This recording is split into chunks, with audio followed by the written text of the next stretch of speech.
시청자 여러분 안녕하십니까.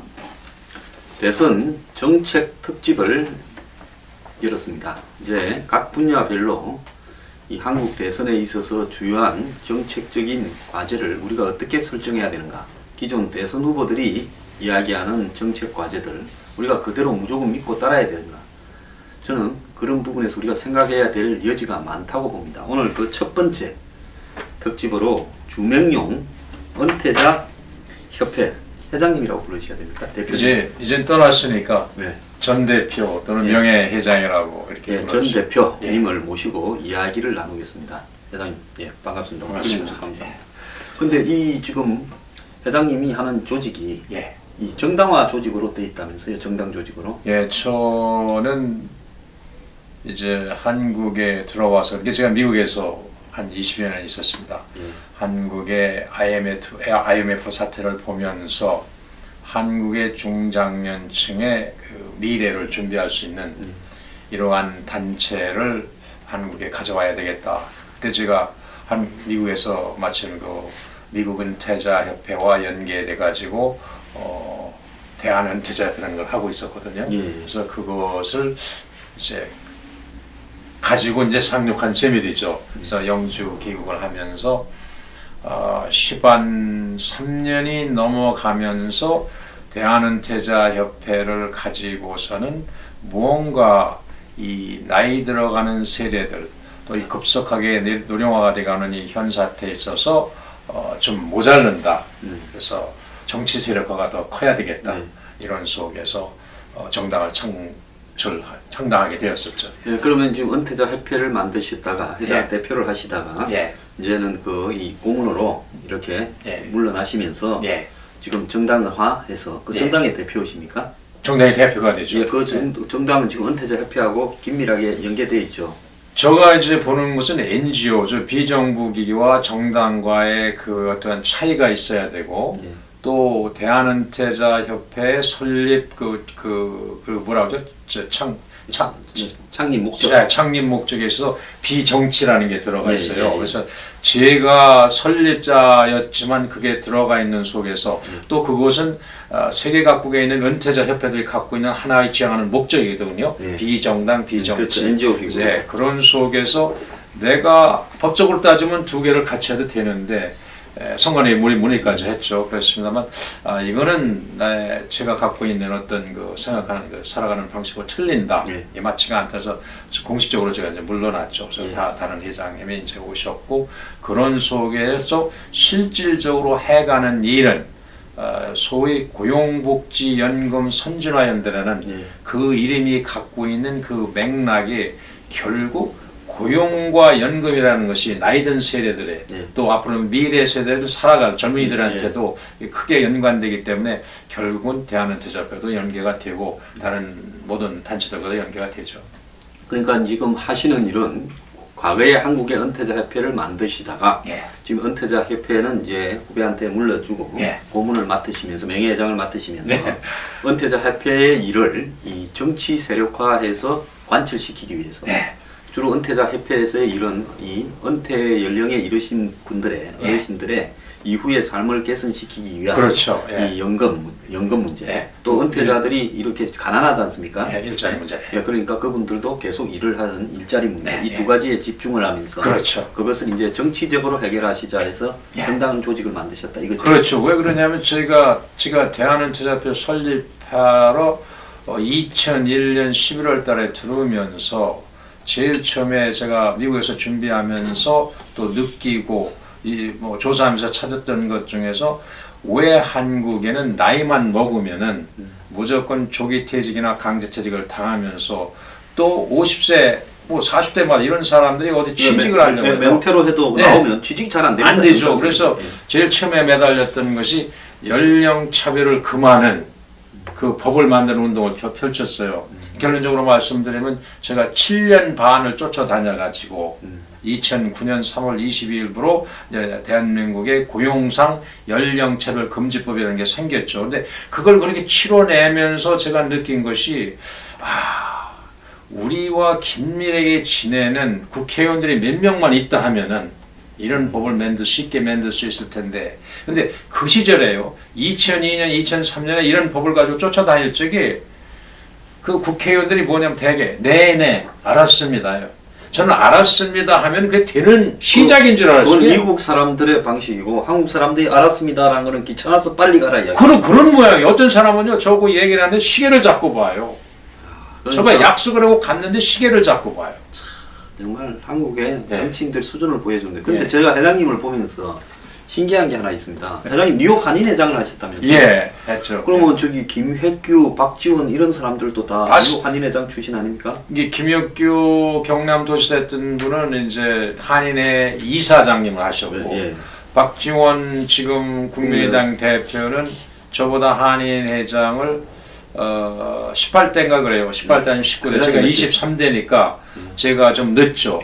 그 지금 잘 모르는 분들이 많아서 그런데요. 제가 옛날에 정치를 할 때 한국의 거물급 정치인과 같이 이렇게 LA 이런 데 뉴욕 같은 데 가면 예. 그 뉴욕 한인 회장들이 꼭 나와서 이렇게 그럼요. 같이 어울리고요. 예. 또 자신의 저택 뭐 집에 가서 예. 파티도 하고 예. 이러는 걸 보고 아 저분들이 참 미국에 사셔도 이 성공하셔가지고 이제 그 다음에 생각이 드는 거는 한인 회장을 하시면서 좀 사회적 영향력을 높이고 그 다음에는 또 한국으로 정치하러 오는 게 문제구나. 전 대부분이 그래요. 그 제가 회장님한테 네. 신기하게 생각하는 부분은요. 대부분이 그래요. 근데 저만 회장님 그 저기 인품도 좋으시고 또 발도 넓으신데 그 한국으로 오셔가지고 기성 정치권의 대부분에 미국에서 온 사람들이 말입니다. 뭐 LA 총영사를 하거나 뉴욕에 무슨 총영사를 하거나 안 그러면 한국 정당에 공천을 받거나 한국에 무슨 어떤 공기업에 들어가서 한 자리 꿰차거나 뭐 선거에 출마하거나 이런 데 신경을 쓰시는데 회장님은 오셔가지고 그렇게 기성 정치권하고 연계가 안 되고 이렇게 은퇴자들의 어떤 삶의 향상을 위해서 지금에야 이 문제가 매우 심각해졌지만은 회장님이 오셨던 그 무렵에 IMF 직후에는 예. 사실 여기에 관심도 없었습니다. 없었죠. 예. 근데 어떻게 그런 운동을 하려고 생각하셨는가가 제가 좀 매우 이방인 같이 느껴져요. 이방인이죠. 저를 보고 뭐 언론에서 그랬어요. 사설에도 제가 사설인가 그냥 뭐 이렇게 촌평으로 쓰는 거 있죠. 예. 그분이 참 써줘 참 고맙다고 생각했는데 저를 몇 년을 지켜본 사람이 5, 6월에 쌀 팔아서 보리쌀 사 먹는 친구다. 이렇게 해가지고 한 1000자짜리 그 칼럼을 썼더라고요. 제가 보고선 제가 참 제가 그렇구나. 온유월에 쌀을 판다면 쌀이 제일 비쌀 때. 제일 비쌀 때인데 그때는 쌀이 중공기에. 쌀을 먹어야 되거든요. 네. 예. 그런데 보리쌀 사 먹는 이 친구다. 이런 사람이 한국에 있다는데 전 그게 어떤 계획적으로 이런 게 아니면서 제가 이 IMF 사태를 겪으면서 은퇴자표를 가져온 그 계획에 있어서 제일 중요한 것은 제가 미국이라는 나라에서 풍요롭게 살면서 또 부지런히 사니까 사업도 이렇게 만들어주고 이게 사업이라는 게 좀 대단한 게 아니고 소위 햄버거 장사였어요. 햄버거인데 한국인들이 전혀 하지 못하는 유색인종이 못한다고 하는 그 맥도날드 맥도날드를 제가 보니까 그 콜롬비아 대학 옆구리에서 제가 이제 델리 그로서리라고 하거든요. 델리 그로서리는 뭐냐면 커피 팔고 샌드위치 팔고 델리카테슨. 예, 델리카테슨이요. 델리카테슨 예, 그거를 하고 있었는데 콜롬비아 대학 옆구리 존제이 그 기숙사 그 건물 옆인데 농담으로 이제 말씀드리면 제가 거기서 한 9년을 하면서 제가 해마다 5월 달이면 콜롬비아 대학에 졸업을 하는데 제가 맨날 그래요. 야, 내 4년 되는데 왜 졸업장 안 줘? 5년 되는데 졸업장 안 줘? 이제 그렇게 제가 지낸 세월이 참고로 콜롬비아 대학은 미국의 최고 명문 대학 한 5손가락 안에 그렇죠. 들어가고요. 예. 반기문 사무총장이 지난 5월 달입니까? 콜롬비아 대학 그 졸업식에 명예 박사 받으면서 갔다가 예. 트럼프를 인종차별 기후 문제로 좀 씹은 바람에 그래서 반기문 총장이 임기를 마치고 한국에 들어올 때 트럼프하고 좀 만나서 좀 낙점을 좀 받고 올라다가 트럼프가 안 만나줘서 들어와서 좀 어제 들어갔었습니다 집으로. 그래서 딱해요. 근데 그 좋은 대학 앞에서 거기서 저는 이제 맥도날드 프랜차이즈로 하셨습니까? 프랜차이즈죠. 그 델리카테스는 이제 독자적인 거고. 그러니까 독자적인 거와 프랜차이즈를 같이 하셨구나. 아니 저는 그걸 떠났죠 이제. 델리카테스는 하다가 맥도날드로 이제 옮겨가지고 반기문 대사 말씀하신 게 유엔 본부에서 세불락 떨어진 세컨 에버뉴 39가에 첫 번째 맥도날드하고 또 열심히 하니까 두 번째 엠파이어 스테이트 빌딩 그 맥도날드 주고 그다음에 카네기 홀 옆에 주고 또 열심히 하니까 또 저 차이나타운에 주고 그래서 저는 미국이라는 데가 이런 나라로구나. 이게 미국이 좋은 건 지금 뭐 트럼프 대통령이 들어와서 소수민족도 차별하고 뭐 차버리려고 그러는데 이건 아니라고 저는 봅니다. 그런데 여하튼 근면하고 열심히 살면은 미국이 좋긴 좋구나. 제가 여기 살면서요. 제가 살면서 이렇게 느껴서 제가 뭐 젊은이들이 저한테 물으면 야 가능하면 미국이 낫다. 그렇지만 거저 먹으려고 그러면 안 된다. 그렇지만 여기 수준만큼 거기서 똑같이 한다면 성공 확률이 거기가 더 높다. 제가 그런 얘기를 하죠. 거저 먹으려고는 그러지 말라고 하면서. 그래서 이제 딜카테슨 하다가 이제 맥도날드로 가면서 열심히 살면서 사니까 좀 돈이 들어오잖아요. 델레이 할 적에도 돈이 들어왔지만 들어오면서 그러면 이 사는 게 뭐냐. 내가 이민자로서 와서 우선 먹고 사는 문제를 풀려고 이렇게 시작을 했지만 저 장사라는 걸 모르는 거예요. 몰랐어요. 왜냐면 칼에서 9년 있다가 대한항공이죠. 대한항공에서 그랬다가 그냥 이민을 간 상태였기 때문에 이게 연결이 안 되죠. 장사라는 게. 오죽하면 제가 제 친구 미리 와서 그 업타운 마나탄 업타운에서 장사하는 친구 찾아가서 장사가 뭐니 그랬어요. 이런 바보. 장사가 뭐니? 이게 장사만 물건 주고 파는 거야. 비행기 안에서 우리 담배 술 팔아봤잖아. 저 이제 기내 승무원을 했거든요. 그게 장사네. 그게 장사를 해서 제가 내려오면서 집에 가면서 야 자식 참 섭섭하다. 장사가 뭔지 좀 가르쳐주지. 장사가 이렇게 돈 받고 파는 거래. 근데 지나고 보니까 그게 그거예요. 큰 장사는 작은 장사는 그건 그런데 처음에는 게 이제 몰랐죠. 그런데 장사를 체계적으로 배우면서 맥도날드를 이렇게 키우고 잘 살면 지금 있으면 좋죠 지금. 근데 제가 할 수 있는 건 미국에서요. 골프나 치고 여행 갈 데도 없으니까 남극 가자 북극 가자 그러고 있을 테고 한국에 1년에 뭐 한 번 정도 2년에 한 번 나와서 조선호텔이나 뭐 저 롯데 먹으면서 나 좀 왔어 우리 친구 몇 명 남아 있는 그런 분들 저 옆에 숱하게 보고 있습니다. 와서 술 간당간당 먹고 그러다 한 열흘 놀다 가겠죠. 그것밖에 제가 못 할 거예요. 그것밖에. 그런데 제가 그때 그걸 느꼈죠. 이제 봉사라는 걸 알게 되면서 그리고 한인 직능단체에 끼어가지고 단체장을 하면서 그리고 한인의 뭐 이사 뭐 이런 걸 하면서 내 살 길이 이런 데가 또 있구나. 그런데 보통 한인회에서 예.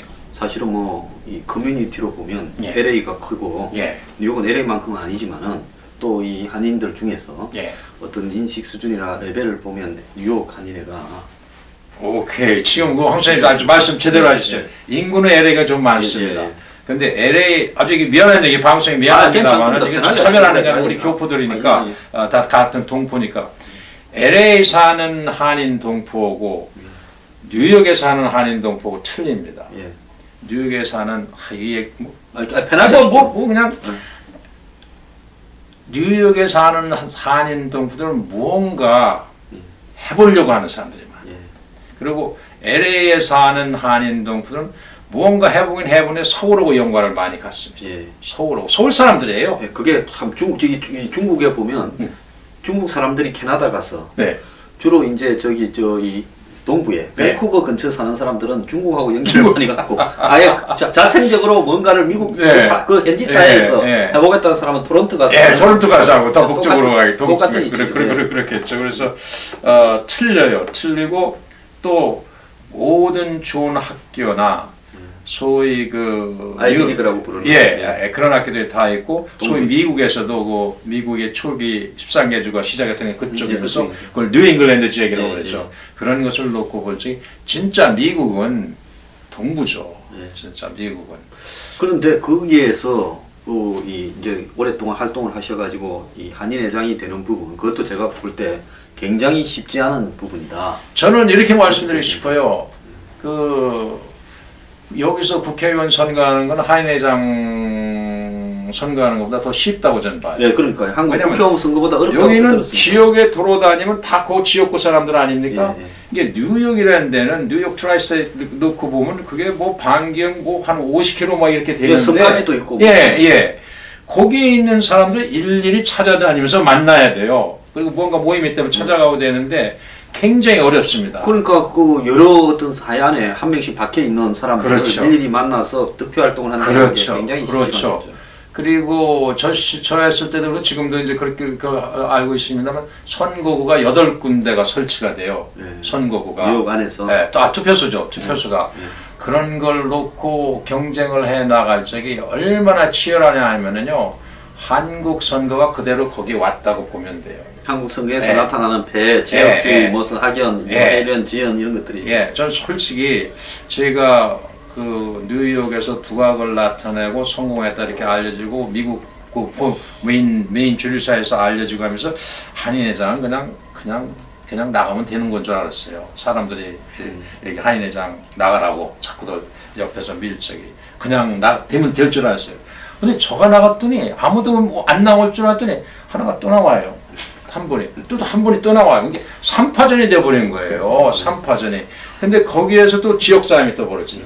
지역 싸움이 참 말하기 참 어려운데. 예. 하여튼 거기에도 한국같이 영남 출신, 호남 출신, 충청 출신 이런 게 벌어지죠. 그대로 벌어져요. 네, 또 학교별로 뭐 어느 학교 출신 이런 게 벌어지고 제가 좀 들은 게 있습니다. 그런데 예. 이 보통 이제 한국 사회를 벗어나서 새로운 삶을 시도해 보자고 가신 분들이 미국 가면 생각보다는 훨씬 어렵지 않습니까? 어렵죠. 예, 그렇기 때문에 바닥에 부딪혀서 하는 이런 과정에서 보통 이제 돈을 조금 벌어서 네. 살만해지면 네. 그 다음에는 한국보다도 더 감투욕. 왜냐하면 미국 사회에서는 한국에서야 다 똑같은 한인이지만 미국 사회에서는 아시안이니까 연방이지 않습니까? 네. 어쨌거나. 그러면 미국 사회에서는 더 큰 감투욕을 가지는데 솔직히 뭐 이주를 한 사람이 미국 사회에서 공직에 나가는 거는 자손대는 가능하지만 자기 대는 어렵잖아요. 어렵죠. 예. 그러니까 이제 자기가 몰두하는 부분은 그 감투욕이 한인회장 자리.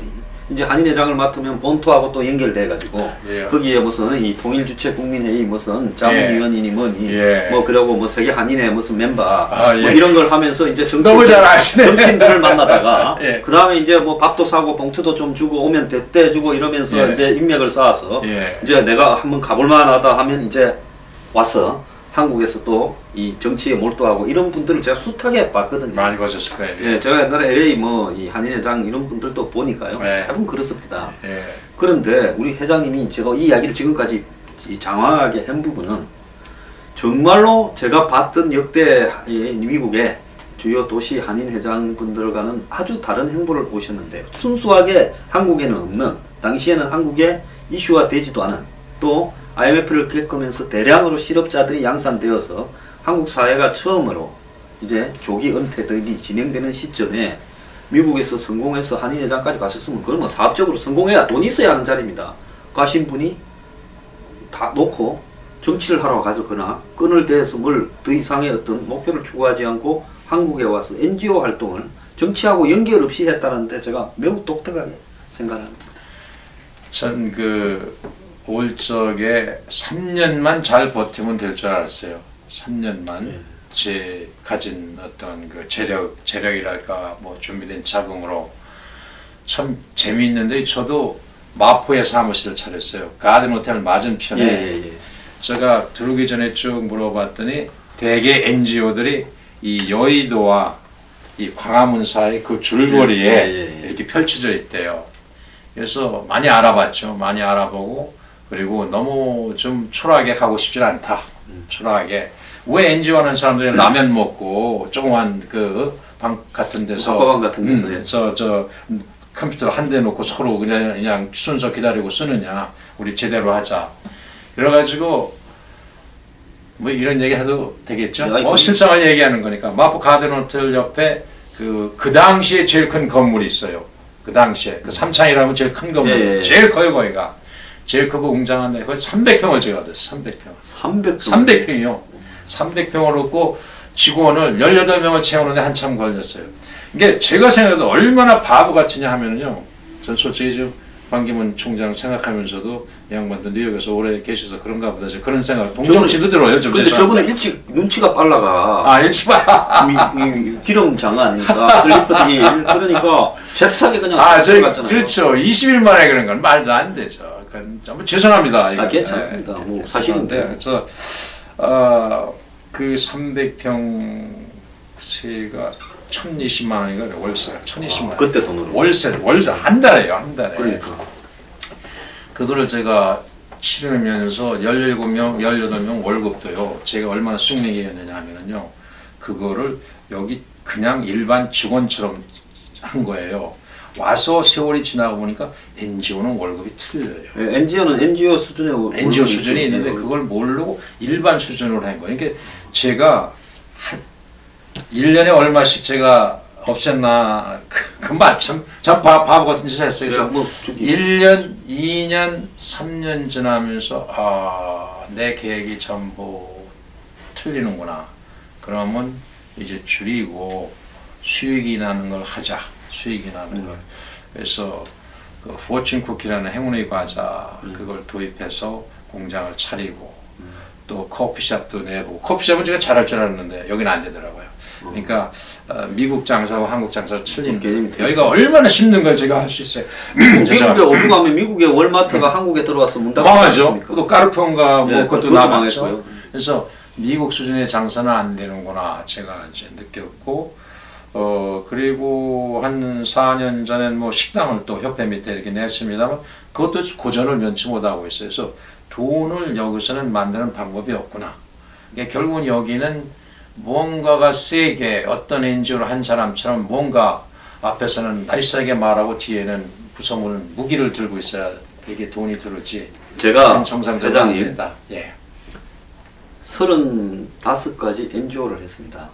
대학을 갈 때 아니 20살부터 학교를 35가지. 예, 학교를 잘 안 가고요. 서울대 농대 다닐 적이 그랬어요. 예, 농경제학을 네. 다니면서 학교는 뭐 그냥 그때도 옷을 갖고 밖에서 주로 단체들을 섭렵하면서 야, 그래서 이 농어민 후계자 연합회라는 단체를 너무 제가 찍었죠. 그거 아주 좋은데. 네, 그래서 그걸 이름이 제가 좋네. 이름을 네.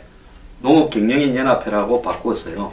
좋다. 네, 그래서 그걸 갖다가 이 가락동에 7층짜리 빌딩을 올렸습니다. 사무총장으로 갔어요. 제가 처음에는 정책실장으로 들어가서 사무총장까지 하면서 빌딩을 올리고 돈도 상당히 세이브 시켜놓고 한국 최대의 농업단체로 만들어 놓고 왔어요.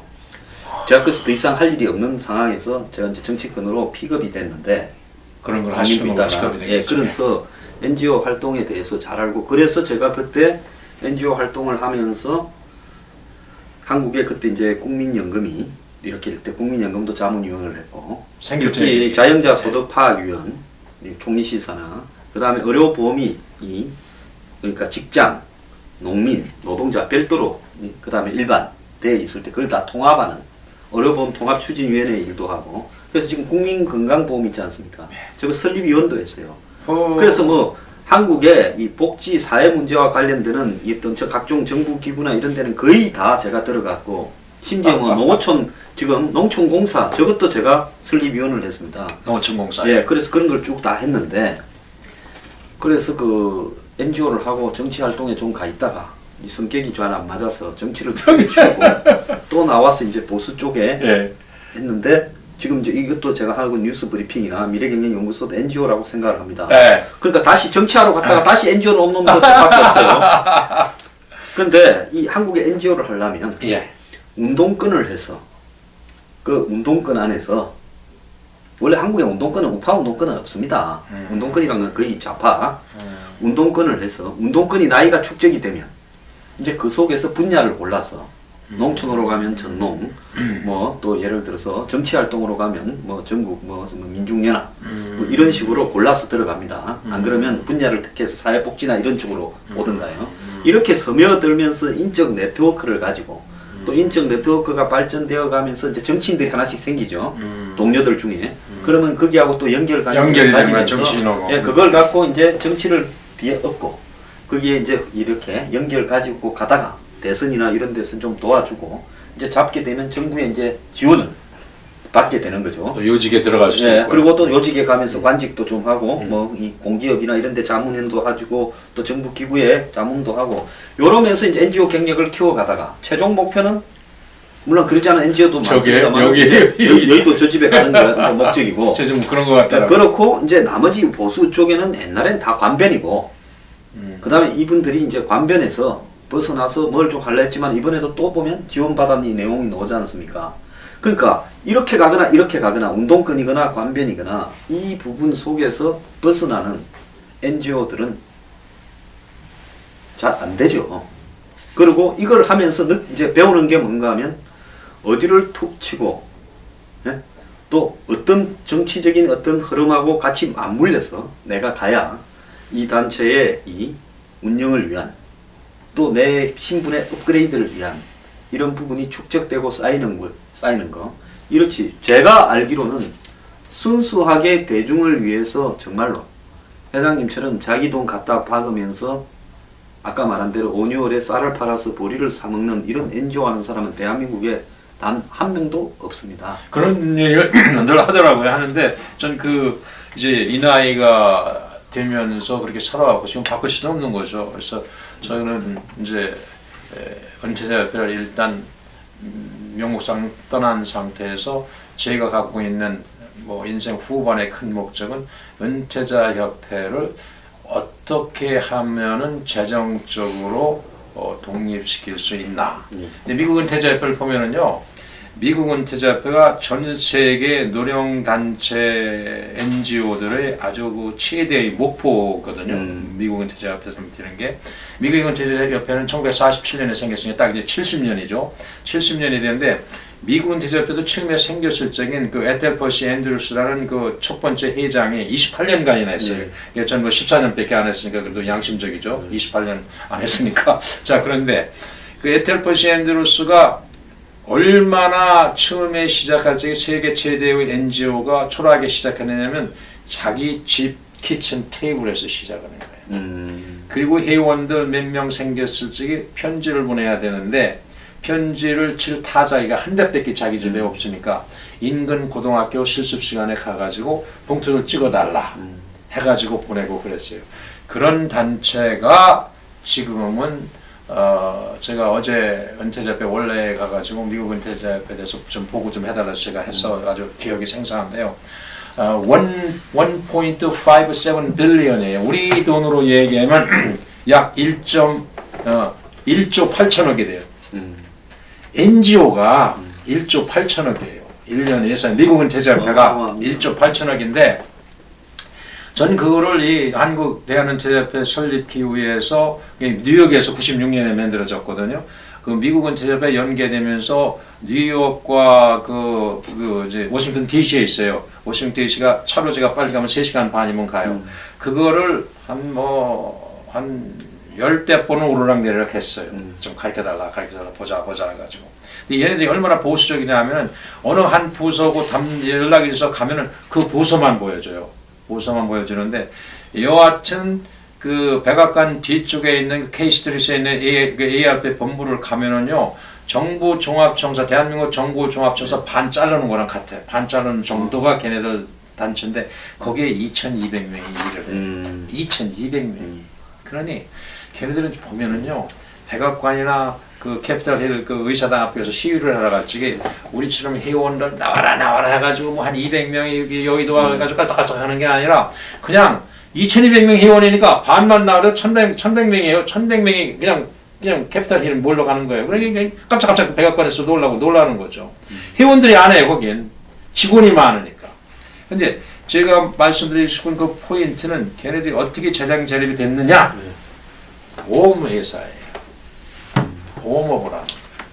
예, 저도 옛날에 거기 이 한농연이라고 농경영연합회를 할 때 재산을 축적을 하는 부분을 보험회사하고 연계해가지고 집단보험을 해서 돈을 좀 축적을 하게끔 해서 이미 다 하셨네. 하는데 그때 이제 은퇴자들은 주로 보험, 사보험, 미국에는 그 이 공보험이 빈약하니까 그죠?